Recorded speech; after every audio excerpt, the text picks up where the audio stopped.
بسم اللہ الرحمن الرحیم نحمده ونصلي على رسوله الكريم اعوذ بالله السميع العليم من الشيطان الرجيم رب اشرح لي صدري ويسر لي امري واحلل عقدة من لساني يفقهوا قولي سو بار کہا دل نے اب بھول بھی جا اس کو، سو بار کہا دل نے اب بھول بھی جا اس کو، ہر بار آواز آئی تم دل سے نہیں کہتے۔ احباب ذی وقار، الفاظ کا آتش فشاں، لہجے کی لگتی ہوئی آگ، اداؤں کا دل میں اترتا ہوا سرور، کتاب اللہ کی آیات اور نازل کرنے والے کے عطا کردہ لہجات، قرائے کرام کو کتاب اللہ کے معجزے کو آپ مغرب کے بعد سے ماشاءاللہ سنتے چلے آ رہے ہیں۔ میں 3 حوالوں سے آج کچھ اہم گزارشات کرنا چاہ رہا ہوں۔ سب سے پہلی چیز کہ جہاں جلسے کانفرنسیں ہوتی ہیں لوگوں کا ذوق اور شوق کچھ اور ہوتا ہے، جہاں کتاب اللہ کی تلاوتیں ہوتی ہیں وہاں چند تلاوتوں کے علاوہ باقی ہم بجھے بجھے سے دکھائی دیتے ہیں۔ اس کا سبب کیا ہے؟ بھائیو، اس حوالے سے ہماری گزارش بھی ہے، رائے بھی ہے اور مشورہ بھی ہے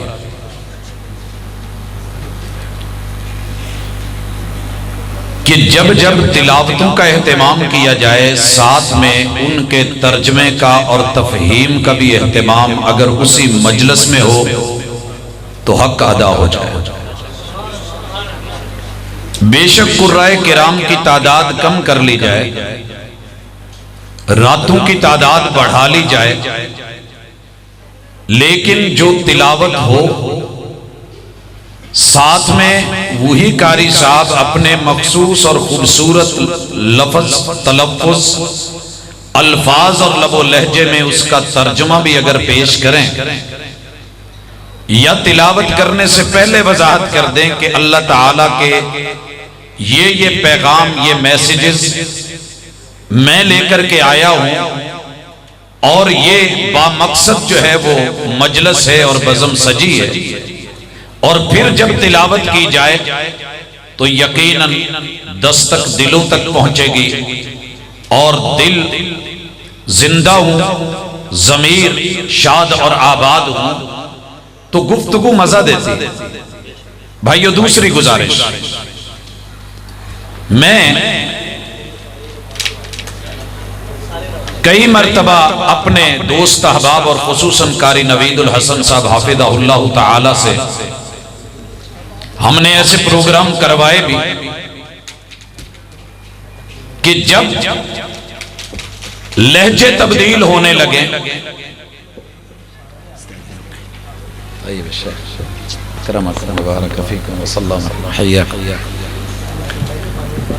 جتنے خوبصورت لب و لہجوں میں پڑھا جا رہا ہوتا ہے، آپ اور میں سمجھتے ہیں کہ جو سانس لمبی کر لے گا اسے داد دینی۔ بھائیو، حالانکہ ایسے نہیں ہے۔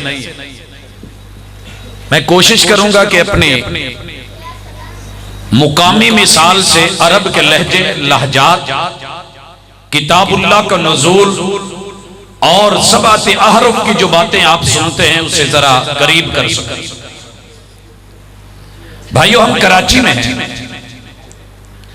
اور سمندر کو پار کر کے یہاں پہنچے ہیں تو مجھے کسی نے پوچھ لیا کہ کہاں جا رہے ہیں، کہاں جا رہے ہیں؟ جب یہ لفظ سنا گیا کہ کہاں جا رہے ہیں، میں تھوڑا سا کراچی کے اندرون چلا گیا اور پنجاب کی طرف بڑھنے لگا تو کئی لوگوں نے اپنے لب و لہجے میں پوچھا کہہ جاوے، کہہ جاوے، کہاں جا رہے ہیں؟ کہہ جاوے۔ میں سندھ میں داخل ہوا تو وہی لفظ تبدیل ہوا کڈو میں۔ اب کہاں کہے اور کڈو۔ جب میں صادق آباد سے آگے داخل ہوا تو پوچھنے والوں نے پوچھا کڈے ویندے پہ ہو، اور جب خانے والوں اس کے قرب و جوار سے آگے بڑھنے لگا تو آواز آئی کدے جاؤں ہے، کدے جاؤں ہے۔ اور پھر جب میں داخل ہوا فیصل آباد سے آگے تو آواز آئی کتھے چلے ہو، نالے کلے کلے ہو۔ جب میں چڑھا آگے پہاڑیوں کی طرف تو یہ کتھرے میں تبدیل ہو گیا کتھرے۔ یوں چڑھتے چڑھتے میں کشمیر اور ماورا علاقوں میں اگر اتر جاؤں تو یہ الفاظ کی تبدیلی، لہجے کی تبدیلی، اس سے معنی نہیں بدلا، لیکن وہ حسن، وہ جمال، وہ کمال، وہ الفاظ، وہ ادائیں جو دل میں اتر جائیں۔ میرے رب نے جب جبریل امین کو اتارا ہوگا، حضرات محمد الرسول اللہ صلی اللہ علیہ وسلم نے پڑھا ہوگا، دور ہو رہا ہوگا۔ آج مصر تو بہت دور ہے نا، بعد میں وہاں یہ صدا پہنچی، لیکن جب میرے محبوب پہ یہ قرآن قلب اطہر پہ نازل بہ الروح الامین لے کے آتے ہوں گے، وہ امانتو والی روح اور روح سے پڑھتی ہوگی، اور میرے محبوب علیہ السلام ان لب و لہجوں کو لکھواتے ہوں گے۔ وہ منظر ذرا یاد کریں، یہاں آپ اور میں گلاب پھینک رہے تھے، میرا رب فرشتوں میں بیٹھ کے کہہ نہیں رہا ہوگا تم ہی کہتے تھے نا کہ کیوں بنا رہے ہو، کیسے خلیفہ ہوں گے، لڑائیاں کریں گے، دنگے کریں گے، ایسی بات نہیں تھی۔ حضرات قرآن کی کتابت بھی ہو رہی ہے، تلاوت بھی ہو رہی ہے، اور کچھ احباب یہ کہہ دیتے ہیں جان چھڑانے کے لیے کہ چھوڑیں جی، زبریں زیریں شدیں مدیں بعد میں لگیں، اور یہ بدعت نہیں، وہ نہیں، چھوڑ دیں ان باتوں کو۔ پہلی وحی کے ساتھ زبریں بھی اتری، زیریں بھی اتری، شدیں بھی اتری، مدیں بھی اتری، نقطے بھی اترے، حروف بھی نازل ہوئے، الفاظ بھی آئے، آیات بھی آئیں، لہجہ بھی آیا، ادا بھی آئی، صیغے بھی آئے، تفنن بھی آیا، جدت بھی آئی، جھکاؤ بھی آیا، بیٹھ کے پڑھنا بھی آیا، اور اس میں پورا عروج بھی آیا۔ یہ ساری چیزیں رب نے اتاری، لکھی گئیں، گھڑے میں بند کی گئیں، اور جب اس کو کھولا گیا اور جامع قرآن نے تدوین کر کے دنیا میں بھیجا تو گھڑے کی اس تہذیب نے دنیا جب کہہ رہی تھی یہ کیا کریں گے، کچے گھڑے نے جیت لی، ندیاں چڑھی ہوئی،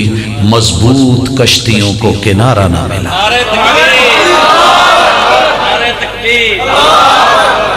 حضرات یہ کہاں تک پہنچا؟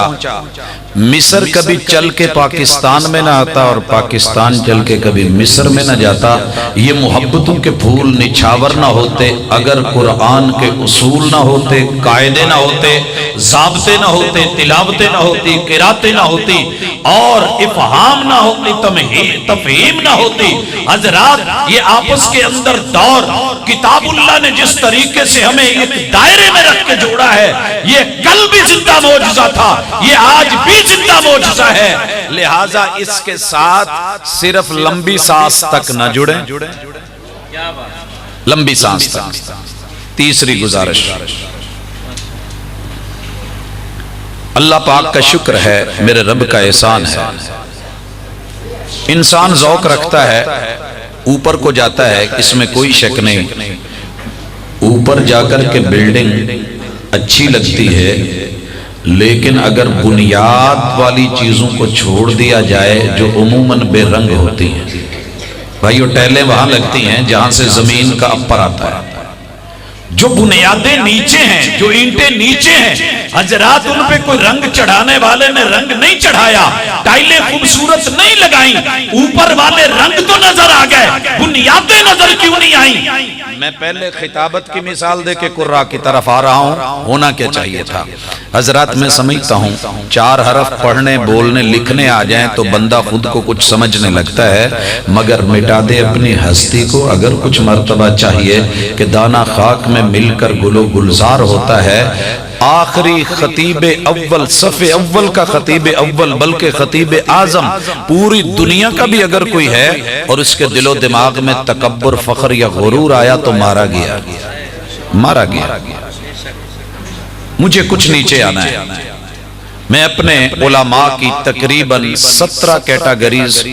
اور بنیاد سے لے کے انتہا تلک سب کی اتنی ہی قدر کرتا ہوں جتنا کہ میرا حق بنتا ہے۔ میرے نزدیک بڑے اور چھوٹے کا معاملہ نہیں، یہاں تقسیم ہے اللہ کی۔ رب کسی سے کوئی کام لے رہا ہے، کسی سے کوئی۔ مثال لیجئے،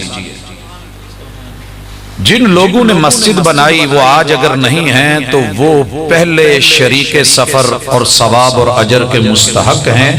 جتنے لوگ آئے ہیں سن کے ثواب ملے یا تلاوتیں کر کے ثواب ملے یا کسی بھی ادا سے، ان کو جو بھی اجر ملنا ہے وہ ان کو بھی کنورٹ ہو رہا ہے، ان کے کھاتوں میں جانا ہے۔ آپ اگر بھول گئے تو اور بات ہے، رب نہیں بھولا، ہمیں بھولنا بھی نہیں چاہیے۔ دوسرے نمبر پہ جن کارکنوں نے محنت کر کے یہ مجلس سجائی ہے، آپ کیا سمجھتے ہیں کہ صرف آئے چلے اور چڑھے اور بیٹھے اور چل گئے؟ اور جن لوگوں نے محنت کر کے کئی مہینوں سے اسے مینج کیا ہے، انتظام و انصرام، حضرات وہ ہماری دعاؤں اور محبتوں کے اتنے ہی مستحق ہیں جتنی کی اگلی سٹیج آ رہی ہے۔ اور وہ کون ہے؟ نقیب مجلس، نقیب مجلس، جو اس پورے پروگرام میں شروع سے لے کے آخر تک جڑا رہتا ہے، بیٹھا رہتا ہے۔ حضرات مجھے یاد آیا قاری نوید الحسن لکھوی حافظہ اللہ تعالی نے مرکز المکرم میں پہلی عالمی انٹرنیشنل اسی طرح کی کوئی مجلس رکھی تو الحمدللہ نقابت کی ذمہ داری مجھے ملی، تو پروگرام سے ابتدا سے لے کے رات 2-2:30 بجے تک جب تک مجلس رہی شاید پانی کا گھونٹ بھی نہیں پیا، کیونکہ ذمہ داری تھی، کھانا تو بڑی دور کی بات ہے۔ اور جب مجلس سے فارغ ہوئے تو اہلیہ پوچھنے لگی آپ نے کھانا پینا کب ہے؟ ہم نے کہا جناب اللہ کا شکر ہے روح کی غذا ہی اتنی مل گئی ہے کہ پیٹ کی طرف نظر واقعی نہیں گئی، لیکن جب باہر نکلے بائک پہ بیٹھے تو کہنے لگے اب تو بس ہو گئی ہے۔ شہر کا ایک ہوٹل جو بالکل آخری لمحات میں بھی سسکیاں لے رہا ہوتا ہے، وہاں جا کے روٹی کے اوپر دال ڈلوا کے ایک پلاٹ میں بیٹھ کے جو کھائی، حضرات اس کی لذت اپنی جگہ، لیکن کہنا چاہ رہا ہوں کیا یہ شخص جو نقیب مجلس بن کے بیٹھا ہوتا ہے معمولی ہوتا ہے؟ پوری مجلس اور بزم کی مینجمنٹ، اتار اور چڑھاؤ اور پورا سسٹم اور نظام، کیا اس کا مقام کم ہے؟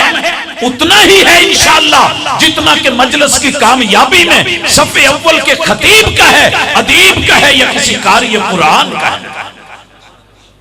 اچھا اس کے بعد ابتدائی تلاوت، جب کوئی بیٹھنا گوارا نہیں کر رہا ہوتا 3-4 لوگ بیٹھے ہوتے ہیں، اس پہلے قاری جتنی عظمت شاید کسی کو ملے کہ جو شاید صفوں کو قرآن مجید در و دیوار کو سنا کے چلتا بنتا ہے، دل تو اس کا بھی چاہتا ہے کہ دنیا اشش کرے، واہ واہ کرے، سنے اور مجھے بھی داد ملے، حوصلہ ملے۔ لیکن الحمدللہ پھر اس کے بعد باری آتی ہے، معمولی نہیں ہے، وہ نظم پڑھنے والا، وہ نعت پڑھنے والا، وہ حمد کو بیان کرنے والا، حضرات وہ مدحت کو جو ہے وہ لے کے اٹھانے والا،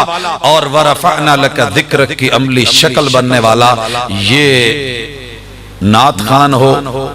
یا نظم پڑھنے والا ہو یا کوئی شاعر ہو، حضرات اگر کتاب و سنت کے پھول چن کے لایا ہے تو یہ بھی میرے گلدستے کا حصہ ہے، جسے علم کہتے ہیں، علماء کہتے ہیں، قراء کہتے ہیں۔ چلتے جائیے اس پہلے خطیب کے بارے میں پتہ کیجئے جس کے سامنے ماشاءاللہ 4-5 بچے بیٹھے ہوتے ہیں، 2-4 بابے بزرگ بیٹھے ہوتے ہیں، اور کانفرنس کا آغاز ہونے لگتا ہے۔ جرأت ہے نا اس کی، پھر وہ ہو یا پنجابی خطیب ہو یا مقامی لینگویج کا سندھی ہو، سریکی ہو، بلوچی ہو، یا وہ پختو ہو، پختون ہو، کوئی بھی ہے، حضرات مجھے اگر اردو کے چند لفظ آ گئے تو میں یہ کہوں کہ یہ بس ایسے ہی ہیں، وہ ہے، یہ میری زبان سے زیب نہیں دیتا، مجھے اس کی قدر کرنی ہے، کیونکہ اپنی زبان جو ہوتی ہے نا، یہ گڑ ہوتا ہے، میٹھا ہوتا ہے اور شہد ہوتا ہے، اور مکھیوں کو بٹھانا ہو تو بھی گڑ لگانا پڑتا ہے۔ علم کے سمندر ہوں گے شیوخ الحدیث، مانتا ہوں، سر جھکا کے ادب کرتا ہوں، لیکن اگر سمندر کا پانی ڈائریکٹ فصلوں کو لگا دیا جائے تو جلا کے رکھ دے۔ پہلے یہ لوگ پہنچتے ہیں میٹھے میٹھے، اور بول اپنے لب و لہجے اور اشعار ابیات لوگوں سے، ان کے ساتھ مزاح بھی، طنز بھی، شدت بھی، حدت بھی، نعرے بھی، آواز بھی، الفاظ بھی، گفتار بھی، اور جب یہ لوگ اکٹھے بیٹھتے ہیں اور پیڑ بنتا ہے، بزم سجتی ہے، اپنے عروج کی طرف بڑھتی ہے، پھر یکے بعد دیگرے جو بھی چلتے آئے، آخری انسان تلک جو جوتا پہن کے مسجد سے نکلتا ہے، مجھے اس کی بھی عزت کرنی ہے، قدر کرنی ہے۔ سیم معاملہ قرآ کا بھی ہے۔ یہاں اگر پہلے طالب علم لائے جاتے ہیں اور آپ ماتھے پہ بل ڈال کے بیٹھے ہوں تو مجھے تکلیف ہوتی ہے، نہیں، یہ طالب علم کل کا استاذ ہے اور مستقبل کا امام ہے، یہ مستقبل کا امام ہے، معمولی مت سمجھا جائے۔ اس ایک طالب علم کو تیار کرنے میں اس قاری صاحب کو، بھلے اس کو جو ہے وہ ادائیں پوری نہیں آ رہی، کمی بیشیاں ہیں، بڑی جگہ کے اوپر نقطے اٹھتے ہیں، مگر استاذ کے دل کی محنت لگی ہوئی، یہ جگر کے ٹکڑے ہیں۔ اولادنا اکبادنا تمشی علی الشوارع، تم کیا سمجھتے ہو ہماری اولادیں جو گھروں میں ہیں وہ تو شاید سوئی ہوئی ہوتی ہیں، ان سے کروڑ گنا افضل وہ اولاد ہوتی ہے جس کو استاذ نے تیار کیا ہوتا ہے۔ اس کے پیچھے بڑے سارے ذہن لڑتے ہیں، دماغ لڑتے ہیں، دعائیں ہوتی ہیں، ہاتھ اٹھتے ہیں، حضرات اس کے پیچھے ایک سسٹم ہے، ایک نظام ہے۔ آپ بڑے آدمی کو داد نہ بھی دیں تو وہ بڑا ہے، لیکن اگر چھوٹے آدمی کو داد نہیں دی تو چھوٹا وہ نہیں، چھوٹے ہم ہیں۔ اس کی حوصلہ افزائی دیکھیے، یہ مثال دینا چاہتا ہوں، ایک آدمی بڑا ہے، آپ کے قد کا برابر ہے، آپ بھاگتے آئیں گے، سینے لگا لیں گے، گلے لگا لیں گے، لیکن ایک بچہ چھوٹا ہے، وہ آپ کی عزت کر رہا ہے، پیار کے جو ہے وہ بول سننا چاہتا ہے، گلے لگنا چاہتا ہے، وہ بیچارہ تو صرف پاؤں اٹھا کے انگلیوں کے بل اتنا سا اوپر ہوگا۔ آپ کی اور میری بڑائی اس میں ہے کہ اس کے بھاگتے آتے ہوئے ہم نیچے بیٹھ جائیں، وہ ہمارے سینے کے برابر پہنچے اور ہمارے قد کے برابر ہمارے باہوں میں آ جائے، گلے لگ جائے، سینے سے سینے ملے۔ اب یہ بڑا چھوٹا نہیں ہوا، اس نے چھوٹے کو بڑا کر دیا ہے، اور کل کو اس نے اپنی عزت اور آبرو کے لیے اس کو جگہ دی اور رستہ دیا۔ حضرات اس لیے محسوس کرتا رہتا ہوں مجلسوں میں بڑی ساری چیزیں، صرف عقیدہ بیان کر دینا، مسائل بیان کر دینا، اور افہام و تفہیم کے نئے زاویے اٹھا کے لے آنا، اور جو ہے الفاظ کا چناؤ کر لینا، آیات کو جو ہے وہ پڑھ دینا، اور احادیث کا مفاہیم دنیا کو دے دینا، فقاہت سے جو ہے وہ ان کو ہم کنار کر دینا، اور شریعتوں کے مقاصد اور ان کے جو دنیا کے اندر یہاں ضرورتیں ہیں ان کو پیش کر دینا ہی کافی نہیں۔ کچھ مجلسوں کے بھی آداب ہوتے ہیں، خاموش دل بھری محفل میں چلانا نہیں اچھا، ادب پہلا کرینہ ہے محبت کے کرینوں میں۔ کبھی کوئی چھوٹا سٹیج پہ آ جائے تو آپ چھوٹے نہ ہو جایا کریں، دل بڑا کریں، موقع دیں، دعا کریں۔ اور آخری میری گزارش، میں گفتگو کو لمبا نہیں کرنا چاہ رہا، مجھے بہت کچھ اسی میں پرو دینا ہے۔ داد سب کو اچھی لگتی ہے اور تعریف سب کو اچھی لگتی ہے۔ اللہ کو اچھی لگی تو قرآن کا آغاز، بلکہ ام القرآن کا آغاز لفظ الحمد سے کیا۔ آپ کبھی سوچے تو صحیح کہ سینکڑوں نہیں، ہزاروں نہیں، لاکھوں حروف ہوں، ہزاروں کی تعداد میں آیات ہوں،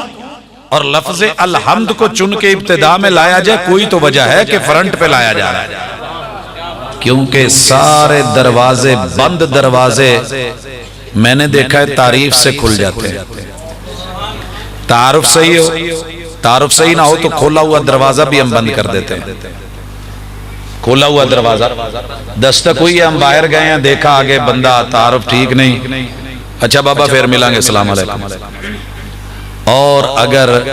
تعارف صحیح ہو جائے تو بند دروازے، کئی دفعہ دیکھا ہے تالا لگا ہوا ہے باہر سے لیکن تعارف ہے، میں نے دیواریں پھلانگ کے بھی لوگوں کو استقبال کرتے دیکھا ہے، لہٰذا تعریف اور تعارف کا تال میل کمال کا ہے، یہ سب کو اچھی لگتی ہے، سب کو اچھی لگتی ہے، لیکن یاد رکھیے رسول صلی اللہ علیہ وسلم کے دو فرامین اور سیدنا ابوبکر صدیق کی ایک بات کہہ کے آگے بڑھنا چاہوں گا۔ محبوب علیہ الصلوۃ والسلام نے کہا تھا منہ پہ تعریف کرے تو پھول نہیں مٹی پھینکی ہے، سنا ہے آپ نے؟ یہ وہ تعریف ہے جو خوش آمد والی ہو، جیسے ہم اکثر کہتے ہیں پاجی پمپ کریں گے تو پانی نکلنا ہے، کئی میں دیکھ رہا ہوتا ہوں چک کے رکھ ذرا، مائک میں بول، سپیکر میں بول، انما الاعمال بالنیات۔ اگر تعریف لینے والا اور تعریف دینے والا نیت میں کھوٹ آ گئی ہے، نہیں وسدے کر بد نشتہ دے، جہنم کا افتتاح اس کاری سے بھی ہوگا اور اس کی جھوٹی تعریف کرنے والے سے بھی ہوگا۔ بہت اہم نکتہ ہے، نعت جتنی خوفناک ہے اور جتنی عظیم ہے اتنی خوفناک بھی ہے، کیونکہ افراط اور تفریط میں آ گئے، اگر تھوڑا غلو پایا تو شرک میں داخل ہو گئے، تھوڑی سی تنقیص ہو گئی، زندگی بھی گئی، دنیا بھی گئی، عقبہ بھی گئی، آخرت بھی گئی۔ اگر آپ نے مری سے نیلم کے ساتھ ساتھ مظفر آباد کا سفر کیا ہے تو جتنی وہ ڈرائیو حساس ہے اس سے بڑھ کے نعت اور اس سے کہیں بڑھ کے تلاوت حساس ہے۔ بھائیو نیلم کے ساتھ ساتھ کنارے پہ جاتے ہوئے آپ دیکھتے ہیں کہ رائٹ سائیڈ کے اوپر کوئی باڑ نہیں، کوئی رکاوٹ نہیں، معمولی سی آنکھ لگی یا اوور ایکٹنگ کی گئی یا تھوڑا سا سٹیرنگ زیادہ مڑ گیا، سینکڑوں فٹ گہری کھائیوں میں اور پانیوں میں اور لہروں میں ہوں گے، اور اگر تھوڑا سا سٹیرنگ لیفٹ مڑ گیا تو پہاڑوں سے ٹکرا کے پاش پاش ہوگی گاڑی۔ حضرات یہ بائیں طرف مڑے تو غلوب ہے، اللہ کی توحید پہ اثر اور یہاں پہ ریا اور دکھاوا، اور اگر تھوڑی سی کمی رہ گئی، تنقیص ہو گئی تو پھر نیچے دریاؤں میں۔ حضرات اس لیے لائن کے اوپر رہنا ہے، اہدنا مستقیم اور اعتدال، ان اللہ یامر بالعدل ہر جگہ مطلوب ہے، اور خصوصاً اس جگہ کے اوپر دوسری تعریف جو منہ پہ کی جا سکتی ہے وہ ہے جو حق پہ مبنی ہو، حقیقت پہ مبنی ہو، حق پہ مبنی ہو، حقیقت پہ مبنی ہو۔ محبوب علیہ الصلوۃ والسلام نے اپنے ہر صحابی کی تعریف منہ پہ کی ہے جو حقیقت پہ مبنی تھی۔ کتب حدیث اٹھائیے، اگر آپ صدیق اکبر کی تعریف کر رہے ہیں اور تعارف پیش کروا رہے ہیں اور جب کہہ رہے ہیں کہ یہ جنتی ہے تو تعریف نہیں ہے، دنیا کی سب سے بڑی تعریف، لیکن آپ تعریف کر رہے ہیں۔ آپ علیہ الصلوۃ والسلام جب فاروق کو کہہ رہے ہیں اے عمر جس گلی سے تو گزرے نا، یہ تعریف نہیں تو اور کیا ہے، شیطان راستہ چھوڑ دیتا ہے۔ حضرات یہ تعریف ہے، حق پہ مبنی ہے، منہ پہ ہو رہی ہے تو منہ پہ تعریف کرنے میں حرج نہیں، لیکن نہ غلوب ہوگا، نہ افراط، نہ تفریط، نہ بخل کر کے بیٹھیں گے جیسے کچھ بھائی جو مرضی ہو جائے منہ سے داد نہیں نکلتی، جو مرضی ہو جائے، کسون بٹے ابوسن کم تریرا، ایسے بیٹھے ہوں گے جیسے اللہ معاف کرے۔ ارے ہنس کے دو کر کے جب استاذ داد دے رہے ہوتے ہیں تو آپ کو سمجھ نہیں آتی کہ معاملہ کچھ خاص ہے، معاملہ کچھ خاص ہے۔ بہرحال نہ بخل کرنا ہے نہ مبالغہ کرنا ہے، ایک لیول پہ رہ کے جو حق ہے، جو حد ہے اسے بیان کیا جائے گا۔ باقی رہ گیا قرآن مجید کے سننے کا فرق۔ ہاں محبوب جب پڑھتے تھے تو پرندے سروں پہ بیٹھے ہوتے تھے۔ یہ اللہ کرے ہماری مجلسوں میں آ جائے کہ پہلے سنیں، پہلے سنیں پھر سمجھیں، اور سمجھنے کے بعد جب وقفہ ملے تو بولے، جب وقفہ ملے تو۔ قرآن سننے کا ادب بھی ویسے یہی ہے، سنا جائے، سمجھا جائے، اور جب سمجھ آئی ہے ماشاءاللہ آیات ہو رہی ہوتی ہیں سزا کی، اور ماشاءاللہ آپ جو داد دے رہے ہوتے ہیں نا اس پہ افسوس ہوتا ہے، افسوس ہوتا ہے۔ وہاں اعوذ باللہ پڑھنا چاہیے تھا، العیاذ باللہ کہنا چاہیے تھا، استغفر اللہ بولنا چاہیے تھا، اور آپ اور میں جو داد دے رہے ہوتے ہیں وہ افسوسناک ہوتی ہے، افسوسناک ہوتی ہے۔ مثلا میں پوچھوں اتنے حکمار کے ساتھ فلاں کی بیٹی آپ کے نکاح میں دی جا رہی، آپ کو قبول ہے، اور آپ کہیں سبحان اللہ سبحان اللہ، تو نہیں بنتا۔ موقع دیکھا جائے گا، کہا کیا جا رہا ہے، پوچھا کیا جا رہا ہے، مطالبہ کیا ہے، امر دیا جا رہا ہے یا نہیں ہے، روکا جا رہا ہے، یا جو ہے کسی قوم پہ عذاب کا بیان ہو رہا ہے، یا پھر کسی کی شان اور رفعت کو جو ہے وہ ذکر کیا جا رہا ہے۔ مزہ آ جائے اگر قرائے کرام تلاوت سے پہلے بتا دیں اب ہم یہ لہجہ اور اس میں تبدیلی۔ مثلا آپ نے دیکھا والضحیٰ اور والضحی، کافی سارے کئی جگہ میں نے دیکھا ہے بابے اٹھ کے لڑ پڑتے ہیں، ساری رات تیرا انتظار کیتا جے تینوں پڑھنا ہی نہیں ہوندا تے اینڈ تے کی ماری جانا ہے قرآن تے تینوں پڑھن۔ اور یہ مدینہ منورہ کی ٹاپ ترین یونیورسٹی مدینہ یونیورسٹی میں بھی ہوا۔ ہر کلیے کی اور فیکلٹی کی الگ سے مسجد ہے، لیکن جو جامع مسجد ہے اوورال اس میں سنہ رابعہ کے کلیت القرآن کے طلبہ جو فراغت کے قریب ہوتے ہیں ان لوگوں میں سے چن کے موقع دیا جاتا ہے۔ نماز مغرب تھی اور ماشاءاللہ مختلف لہجوں کے ساتھ قرآن مجید کے قرائے کرام موجود ہوتے ہیں۔ جس قاری صاحب کی باری تھی وہ افریقہ کے تھے اور ہمارا لب و لہجہ ان سے الگ ہے، اور جس قرات میں وہ پڑھ رہے تھے وہ سعودیہ کی نہیں تھی۔ ایک بدو کہیں باہر سے آیا اور آ کر کے اس نے نماز پڑھی، نماز جب پڑھ رہا تھا اور تلاوتیں سن رہا تھا اس نے نماز توڑ دی، گیا اور اس نے اپنے توسط سے جو علماء تھے کرتے کرتے بات شیخ ابن باز تک پہنچ گئی، مفتی مملکت، کہ جناب اس یونیورسٹی کو بند کر دیں، جہاں عام آدمی کو بھی جو قرآن آتا ہے اس سے بھی بڑھ کے غلط پڑھا جاتا ہے، نمازوں کے اندر غلط تلاوت ہو رہی ہے، بڑے بڑے علماء اور بڑے بڑے سکالرز اور پروفیسر پیچھے جو ہے وہ چپ کر کے کھڑے ہوتے ہیں۔ مجھ سے گوارا نہیں ہوا، میں آپ کو بتا رہا ہوں، آ کے کبھی قرآن سنیں، غلط پڑھتے ہیں یہ لوگ۔ شیخ ابن باز رحمہ اللہ نے پوری مملکہ کے اندر فتویٰ فوری طور پہ جو ہے وہ لجنہ کے سائن کے ساتھ روانہ کر دیا کہ کسی بھی مسجد کے اندر جو عام جامع مسجد ہے وہاں قرآن مجید کو قوم کے اسی لب و لہجے میں اور اسی قرات میں اور اسی تلفظ میں پڑھا جائے گا جو ان کو یاد ہے۔ اگر آپ نے اس طرح کے لب و لہجے اور مختلف جو انداز اختیار کرنے ہیں تو خاص مسجدوں میں جو فیکلٹیز کی ہیں، جو کلیات کی ہیں، جو کالجز اور یونیورسٹیز کی ہیں، جہاں طالب علم اور اساتذہ ہوتے ہیں، کوئی باہر سے نہیں لایا جائے گا اور وہی لوگ ان کو جو ہے پڑھیں اور پڑھائیں۔ یقین کیجیے حق بھی یہی بنتا ہے۔ کانفرنس کے شروع ہونے سے پہلے، محفل کے شروع ہونے سے پہلے یا دوران میں وقفے سے بتایا جائے، اور اگر قاری صاحب خود بتا دیں تو میں سمجھتا ہوں سونے پہ سہاگا ہے کہ پہلے ہم نے یہ لہجہ پڑھا تھا اور اس کی ادا یہ ہے، اب یہ ہوگا، اس میں تبدیلی یہ ہوگی۔ میں مثال دیتا ہوں، ہم تورات پڑھتے ہیں کہ نہیں؟ پنجابی میں سارے ہی ہم پڑھتے تھے توریت کہتے تھے کہ نہیں؟ تو یہ جو توریت ہم بولتے تھے یہ ہمارا امالہ ہے، یہ ہماری چینج ہے، یہ ہماری تبدیلی ہے، اور یہ چلتا ہے، ہر زبان میں چلتا ہے۔ ہم کہتے نہیں بیگن، تو کنے سارے میرے ویر کہندے بیگن۔ ہم شین کو سین میں نہیں بدل دیتے، شین کو سین میں نہیں بدل دیتے۔ میں شریف کی شادی پہ سحر کیا، اس نے مجھے شکر کا شربت پلایا۔ ہمارے ہاں بھی تبدیلیاں ہیں، ہم پھے کو فے میں نہیں تبدیل کر دیتے، پھے کو میں او دے کول گیا تے انہیں مینوں پھول ماریا، کہنا تو وہ بیچارہ یہی چاہتا ہے نا، انہیں مینوں پھول ماریا، تو یہاں کہہ رہا انہیں مینوں پھول ماریا۔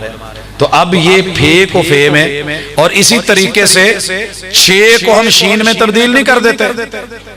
استاذ نہیں کہہ رہا ہوتا میں تیری شل لا دینی، اب یہ شل کہاں سے آگئی ہے؟ یہ چھے سے تبدیل ہوئے اور ہمارا لہجہ ہے، ہم اس کو قبول کرتے ہیں اور یہ اس کا حسن ہے۔ جب ہم اس میں چینج لاتے ہیں، اگر یہ چیزیں ساتھ ساتھ میں بیان ہوتی چلی جائیں تو اٹھ کر کے کوئی عام آدمی بولنے کی بجائے علم لے کے جائے، نالج لے کے جائے، اور قراءات جو مدارس اور مساجد کے اندر ایک خاص طبقے تک محدود ہو گئی ہیں، یہ پھیلیں بھی اور ان کی برکات دنیا تک اور ثمرات بھی پہنچے۔ میں امید کروں گا کہ اس طرح کی چیزیں بھی ہمارے سیٹ اپ میں آئیں گی اور پھر ہمیں خوشی ہوگی۔ بات کر رہا تھا تعریف کی، صرف اتنا اللہ سے ڈرنا ہوگا مجھے کہ کہیں جنت لیتے لیتے خیرکم من تعلم القرآن وعلمہ، یہ سیکھتے سکھاتے خیر اور بھلائی کا سرٹیفکیٹ لیتے اور نمبر 1 قاری المقری ہوتے اور جو ہے حافظ قرآن ہوتے اور یہ ڈگریاں لیتے لیتے کہیں میرا رب اٹھا کے یہ نہ کہے جھوٹے، جھوٹ بولا، تیرے دل میں ریا تھا، تو کہلوانا چاہتا تھا، تو سننا چاہتا تھا، تو دکھلانا چاہتا تھا، دنیا نے دیکھ لیا، تیرے کانوں نے سن لیا اور انہوں نے بول کے کہہ دیا تیرے لیے میرے پاس کوئی اجر نہیں، فرشتوں اٹھاؤ اور ان دے منہ جہنم میں ڈال دو۔ اس منظر سے بھی ہم نے بچنا ہے اور پھونک پھونک کے چلنا ہے، محتاط ہو کے چلنا ہے۔ بھائیو آپ کو بہت مزہ آیا ہوگا مجلس کا، مجھے بھی بہت آیا، لیکن مزہ تب ہے جب اللہ کہے کہ میں تم سے راضی ہوں، ورضوان من اللہ اکبر۔ اور دنیا کا سب سے بڑا مزہ کس میں ہے؟ ایمان کا مزہ چکھنا ہے تو کہا کرو رضیت باللہ ربا وبالاسلام دینا وبمحمد النبی صلی اللہ علیہ وسلم۔ حضرات اسی پہ اپنی گفتگو کو ختم کر رہا ہوں، لیکن گزارش کے ساتھ اتنی خوبصورت آپ نے بزم دیکھی تو مجلس کے آداب، مسجد کے آداب، آنے کے آداب، جانے کے آداب، جوتے لینے پہننے دائیں بائیں کا حساب یہ آپ سے اور مجھ سے ہونا ہے۔ اللہ تعالیٰ ارباب انتظامیہ کو جزا دے اور جتنے بھی لوگوں نے دامے درمے سخنے کولے فیلے عملے شرکتے کسی بھی حساب سے حصہ لیا اور ڈالا ہے اللہ قبول کرے۔ ماں جی کے لیے دعا کا ضرور کہوں گا، زندگی موت کی کشمکش میں بڑے عرصے سے جو ہے اللہ تعالیٰ ان کے ساتھ نرمیوں کا معاملہ، صحت کاملہ کا اور عاجلہ کا معاملہ فرمائے اور تمام دکھیوں کے دکھ دور کرے۔ جی اس کے بعد کوئی پروگرام کا ہے سلسلہ؟ الحمدللہ رب العالمین الرحمن الرحیم مالک یوم الدین ایاک نعبد و ایاک نستعین اہدنا الصراط المستقیم صراط الذین انعمت علیہم غیر المغضوب علیہم ولا الضالین۔ یا رب لک الحمد کما ینبغی لجلال وجہک وعظیم سلطانک۔ ربنا آتنا فی الدنیا حسنۃ وفی الآخرۃ حسنۃ وقنا عذاب النار۔ الہ العالمین تیرے بندوں نے بڑی خوبصورت مجلس سجائی، شان رحمت للعالمین اور شان رب العالمین، کلام رب العالمین پڑھا گیا، سنا گیا، سنایا گیا۔ اللہ حاضریوں کو قبول فرما، اللہ آج کی مجلس کو ہمارے حق میں لکھ دے، اللہ اس کا کوئی بھی وبال ہمارے اوپر نہ آئے۔ الہ العالمین تجھ سے تیری رضا چاہتے ہیں،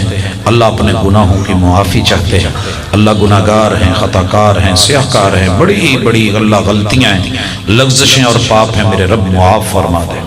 اللہ معاف فرما دے۔ اللہم انکا عفو تحب العفو فاعف عنا، اللہ تو معاف کرتا ہے، معاف کرنا اچھا لگتا ہے، تو ہمیں بھی معاف کروانا اچھا لگ رہا ہے، اللہ معاف کر دے، اللہ ہمارے دکھ ٹال دے، اللہ جتنے زندہ لوگ ہیں ان کی بیماریاں، ان کی پریشانیاں الہ العالمین آسانیوں میں تبدیل فرما دے، اللہ بیماریوں کو شفاؤں میں تبدیل فرما دے۔ اذھب الباس رب الناس واشف انت شافی لا شفاء الا شفاؤک شفاء لا یغادر سقما۔ الہ العالمین جتنے بھی لوگ اللہ بے روزگار ہیں، اللہ رزق حلال عطا فرما اور اس میں برکت عطا فرما، اللہ حلال دے کے حرام سے بچا۔ اللہم اکفنا بحلالک عن حرامک واغننا بفضلک عمن سواک۔ اللہ جو بے اولاد ہیں اولادیں عطا فرما دے، اللہ جن کی اولادوں میں کوئی بیماری ہے اللہ صحت عطا فرما دے، جہاں نافرمانی کا عنصر ہے اللہ فرما برداریاں دے دے۔ الہ العالمین جتنے بھی لوگ اس دنیا سے رخصت ہوئے ہیں ہمارے عزیز و اقارب، اللہ ان کے ساتھ نرمیاں فرما، اللہ ان کی قبریں وسیع فرما، اللہ جنت کے باغیچے بنا۔ اللہ آج کی اس پوری مجلس کے جتنے بھی لوگ روح رواں ہیں یا اللہ جن لوگوں نے اس کے اندر کسی طرح بھی حصہ لیا ہے اللہ ان کی زندگیوں کو مبارک بنا اور یہ برکتیں ان کے لیے زندگی بھر قبر نشر حشر تلک آسانیوں کے ساتھ اللہ ان کو جنت الفردوس عطا فرما۔ صلی اللہ تعالی علی خیر خلقہ محمد وعلی آلہ واصحابہ اجمعین برحمتک۔